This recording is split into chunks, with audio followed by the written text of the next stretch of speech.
here's a situation where there's a but wait, there's more because I'm sorry for the plane that's deciding to intrude right as I start, but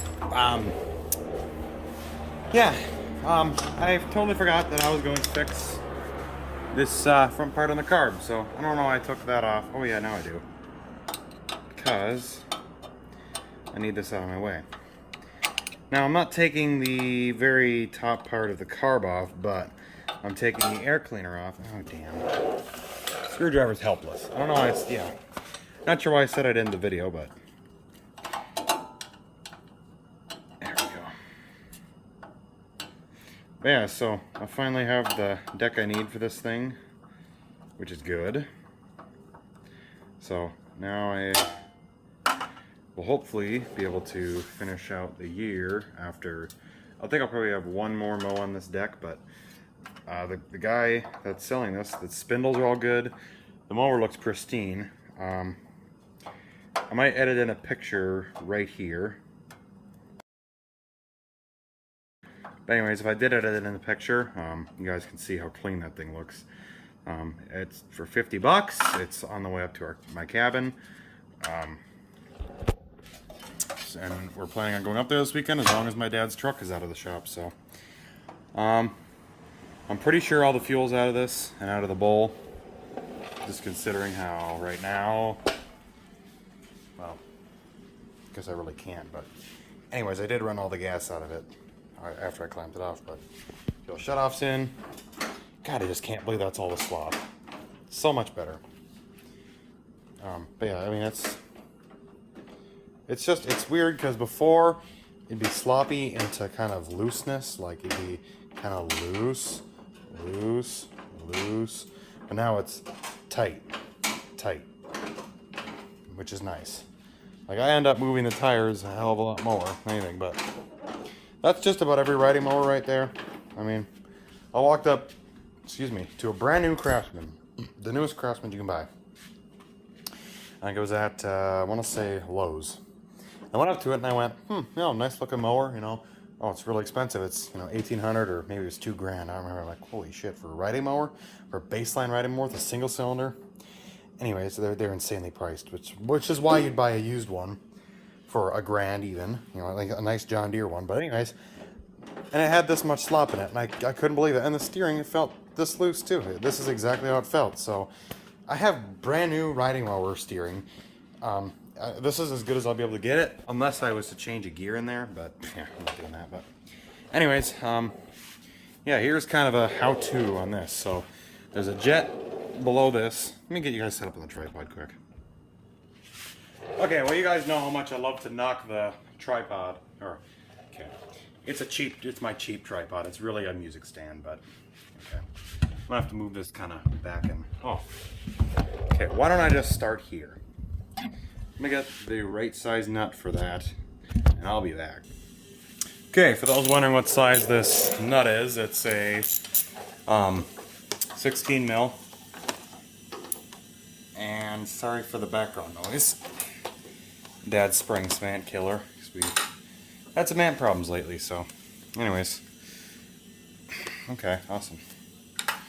You kind of want to crack this nut as much as you can with the socket first. You almost get whatever bin you have to catch any fuel, which in mine should be none, but doesn't mean it's gonna be, so it is what it is. See, I am so sorry if you guys can't see what I'm doing. Yeah, oh, it ain't got no gas in it. What do you call that? See, that's why I always. Now, this is not a jet. This is just a plug. It's just a plug, that's all it is. So this, you don't need to worry about cleaning anything on.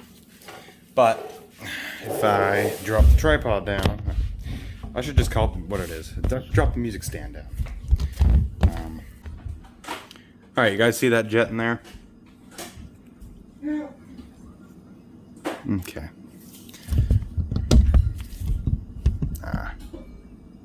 Anyways, that jet needs to be cleaned. I've never cleaned that before.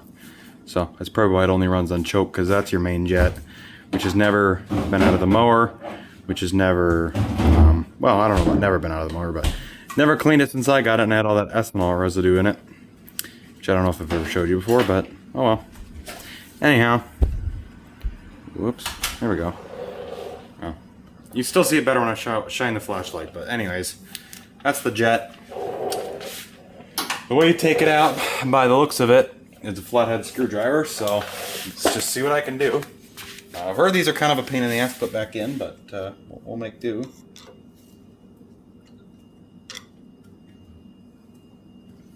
Oh, wait a minute. Wait a minute. Actually, it's a hex key. Okay, I gotta find the right one of those. So, yeah. Come on, pause. Okay, I finally found the right key. Finally found the right key. There we go. I'm expecting this to be clogged. I'm hoping it's clogged, because if it's not, then I don't know why it doesn't run on choke. And it runs good, but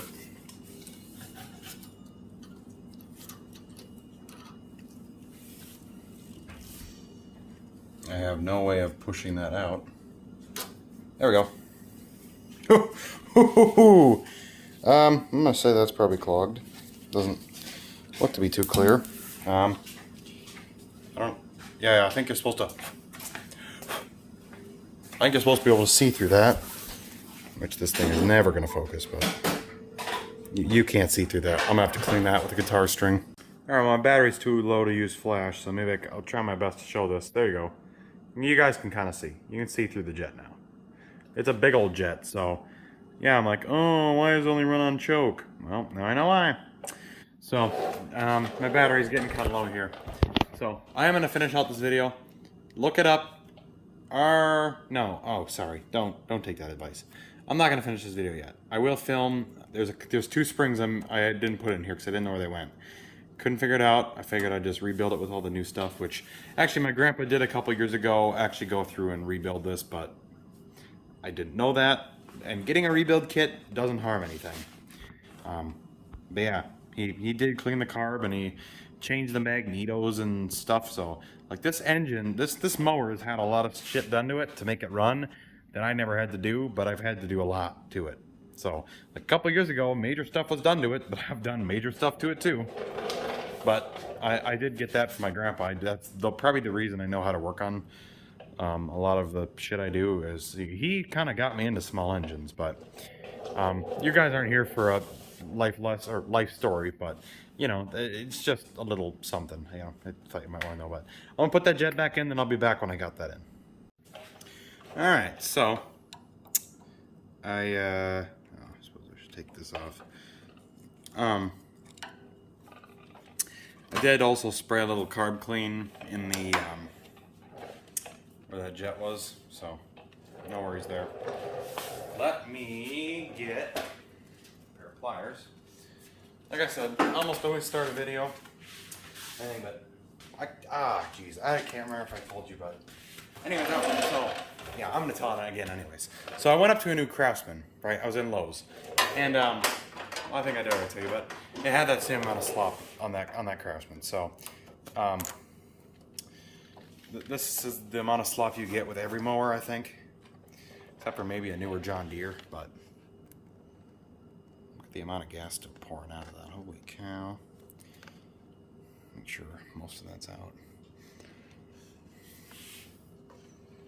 I have a feeling that the 2 pumps or 2 springs that are in this pumping diaphragm, this fuel pump, rather, I feel like the 2 springs are the sole reason of why this thing, oh, yep, here comes some more fuel, yay, oh yeah, okay, alright. Yep, see it dripping out of the bottom there. But yeah, I checked all the vitals on this thing while I've had it apart. I checked the spark plugs. They look pretty good. I checked the... okay. By the way, I am using an oversized screwdriver, and I know that now. I knew it, but I cause any problem. There's my other screwdriver. But, yeah, I didn't know where they spring. I don't remember what I'm saying. I don't know. It's getting kind of late. It's late in the day, in the night. It's like 10, well, 5 or something. I just kind of want to get this done. I'm deciding to video it, which is maybe a mistake on my end, but you know, whatever. But I'm just kind of ready to have this done. There's the rest of the fuel I was expecting to find its way out. Yeah, there's always more fuel that comes out when you take these pumps apart. Or, I don't know, at least what I found. But I'm pretty sure this pump was sort of weak with it missing that one spring. Well, it's going to kind of be a fueling mess here. It's fine. I just got most of the major fuel that would have leaked. I'm not opening any garage doors tonight, so it's fine. You'll have time to evaporate, I guess. Kind of evaporate. Whatever.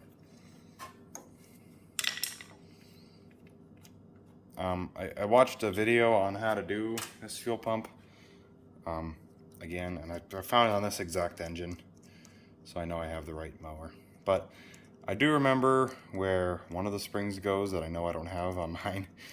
Alright. It's coming off. Yep. Alright, I already see it. Okay, so let me pause it and get my little fuel pump kit. Okay, my flashlight is definitely dying, but so there's 2 different springs. Come on. Get out of there, you. Okay, there's 2 different types of springs. Now, I don't know which ones go on, but it's whichever one fits good on here. So not that one. Definitely not that one. And I figured that one would be too tight anyhow. So, okay. Now I know. Okay, I dropped one and I watched exactly where it went. So, don't really know what all these springs do, but they're in there, so they have to be important, right? So there's one. And then I don't remember if like these springs go in there or something. No, must not, because it's not going in. I think there's just one that goes there. I took screenshots. Let me look. Alright, I just looked at my screenshots, so if you guys are wondering. So the spring looks like it's where it goes. The next one is in a similar type of... It's very similar where it goes, but it goes, if you take this off, on that little bump right there.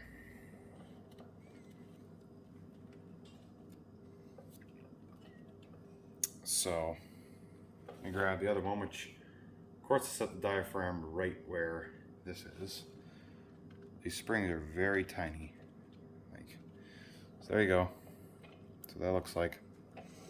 Now, I believe that's the only 2 I needed. Now, I'm going to stop the video completely. I'm going to take my phone in, plug it in for a bit. I'm going to watch the video again. I'm going to see if I can find out what exactly to do, and then I'll show you. Because I'm not going to make you guys go a different video. I will link the video down below so you guys kind of know where I got this from. But I knew most of this, but didn't know all of it. And I'll charge this flashlight while I'm in there. So I don't even know if I'm going to do any more tonight. This might be all I do. But I'm also going to go dump that gas I have. So thanks for watching for right now. I'm not done with the video, but I'm done for right this second. So I'll be back in a bit. See you guys later. Alright, so these bigger springs right here, I'll show you guys. If you get these bigger ones in a carb kit, these are for a different part of the carb. They must be, because I cannot figure out where they go on here. And in the video I watched, he just put on this spring and then the other one I just showed you. And then I just want to make sure. Oh, I do. Okay. So I just wanted to show you quick. This gasket goes like this on there. And then this other gasket, I'm trying my best to show you guys, it goes like that. I know you guys can see that somewhere. So you basically just kind of... Oh, I did it again. Come on. All right, maybe edit that out there. Editing, Gavin. Jeez. All right, well, that flashlight blinded me. Oh, thanks. Oh, man. All right. Anywho, you basically just gotta kind of put it all together, sandwich it all together, and then, yeah. Pretty sure that's all right. I think that, yep, that goes like that. Spring goes there. I think that's how that should be. Then what I like to do, you don't have to do it this way, this is how I do it at least, is I get all these, and I get it put together-ish. I put them in, try and get at least 2 of them in, so, you know, 2 things can hold the carb together. Let's see if I can show you guys. So these 2 front screws. Sorry, I have to have the camera at a different scope to be able to have the flashlight on, and I definitely need the flash right now because it's super dark in here. But okay, and then this gasket, you just follow the contouring of this, so you guys get to see my hand. All right, here we go. So basically, just all needs to follow that. Which I might have actually had that on the wrong way, but putting it on, there's no real good way to do it. You just kind of got to hold it together, make sure that spring's on there. I don't know why the other pits are in the carb, just to be in the carb, I guess. You just kind of line these up, and then find your screwdriver that you misplaced because you didn't think this through. Here's my screwdriver right now. It's giving me my fingers, I guess. Son of a biscuit. Well, I can at least use this screwdriver to kind of get this one put in. Or probably put all of them in. Something about this screw that goes there. I don't know why. But both times I've been able to get it. But anyways. Oh, here's the 3rd screw. There we go. I doubt that's the reason why it only ran on choke. I think that the other part of the carb, that clogged jet, was the problem, but I don't know. I have the screwdriver now. But yeah, my body is telling me that it is late, and I know that it is. There we go. Make sure you do that to your carb because that's good for it. Definitely good. Definitely good for it. Yep. I'm kidding. Don't do that to your... I mean, it doesn't really matter, but... Well, it does matter, but it doesn't matter, if you know what I mean. What the hell did I do with that one? I don't know. I'm too damn tired to really care what I did with a screwdriver that I don't immediately need to use, so...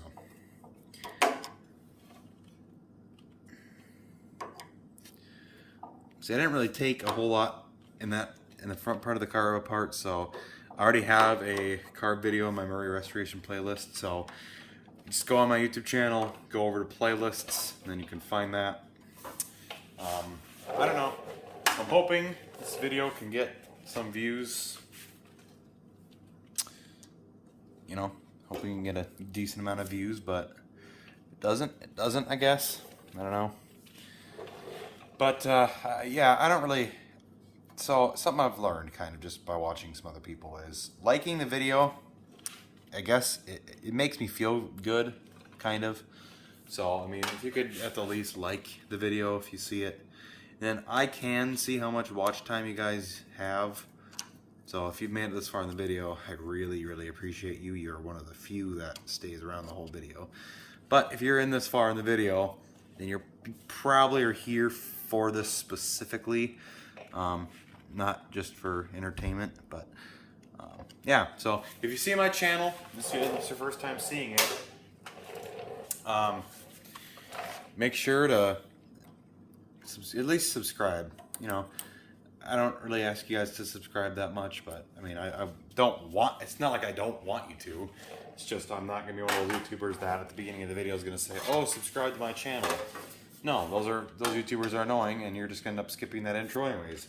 It's kind of why I try and leave it towards the end, or I'll just not even say it at all. I just might bring it up in conversation like this because I go on kind of go on rants in my videos a lot, but you guys can't see what I'm doing now. Just realized that. Quickly do this. I'm getting good at this, okay? So if you guys want to see some massive improvements in a YouTuber, subscribe to this channel, because I have a friend who is a YouTuber also, who lives right down the street, literally. And I've known this guy since I've known him my whole life, literally. And yeah, he knows quite a bit about editing, so if I can get some tips and tricks from him, you guys will see some improvement in my videos. So if you guys want to see a YouTuber improve, do that. But there you go. That's how you rebuild an opposed twin fuel pump the correct way. That's where all the springs go and all that. And then you also can see the importance of cleaning that. And I can see why this opposed twin only ran on choke. So I really, really hope that that choke button only has to stay on to start it. Because after I rebuilt it, it idled without choke. It would idle. But full speed, if you manage to rev it up more than a little bit from idle, it just goes, it just die. So yeah, there you guys go. I tightened up the steering slop. Actually, these are probably going to be 2 different videos. So at the beginning of the video, if you're kind of wondering what that was all about, I just filmed the video a little bit ago. But yeah, I need to shower and stuff here. Not that you guys needed to know that, but you know that now. Need to go in, and it's time. I should probably get to bed here. I'm tired. I've spent a whole day in the garage. I had a dentist appointment. I'm burnt out, all right? So if this video kind of sucked towards the end, I'm sorry. It's late in the night. I'm getting kind of tired here, but thank you guys for watching. See you in the next one. And that's how you rebuild a 14 horsepower opposed twin carburetor. Or I think it's the same for every single opposed twin, but at least 14 horse Murray opposed twin. It's exactly what's on every Murray 1440 from this era. Most of them have a opposed twin on them, or at least a Briggs. So there you go. That's how you rebuild a opposed twin carburetor, and I am just extending this intro too far. So goodbye. Please subscribe. At least like the video.